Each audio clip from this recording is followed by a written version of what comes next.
All over the world, transiting to a green economy has become pivotal to adapting to the effects of climate change. This summit is therefore a melting pot for Lagos State government officials, environmentalists, researchers, investors, and other stakeholders to deliberate and take notable decisions to develop resilient strategies aimed at achieving a sustainable low-carbon economy.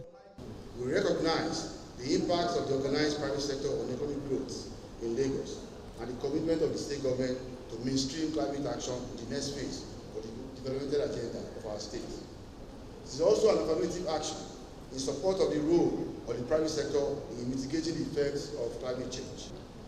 The theme for this year's summit, Integrating Climate Actions in Lagos State Development, Investment Opportunities and Trade-offs, demonstrates our commitment to climate action as a state, and now new vistas of opportunity can be opened.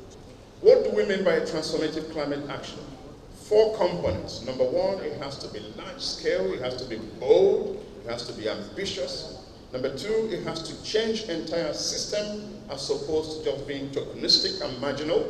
Number 3, it has to address the root causes of vulnerability. And number 4, it has to be participatory. Speakers say climate actions require significant investments, hence Lagos must create a green budget and make development climate friendly. A major area where I think that we need to also pay emphasis is on the area of adaptation. Only about 4 to 10% of the funding that comes to Africa go to adaptation. Climate change may already be costing Nigeria about 100 billion per annum by 2020.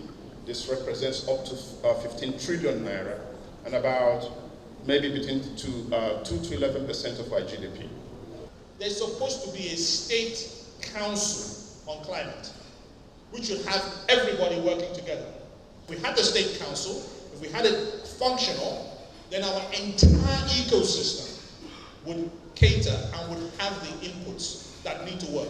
Lagos is largely an SME-driven economy. Now, many of these SMEs rely on a lot of energy for them to move forward. And energy facilities can be created. There are so many business models that can be done around this part. How easy is it for an investor to come into Lagos to do business? How efficient will it be if the right resources come around? And also, how accountable are some of these funds that will also pass through the systems?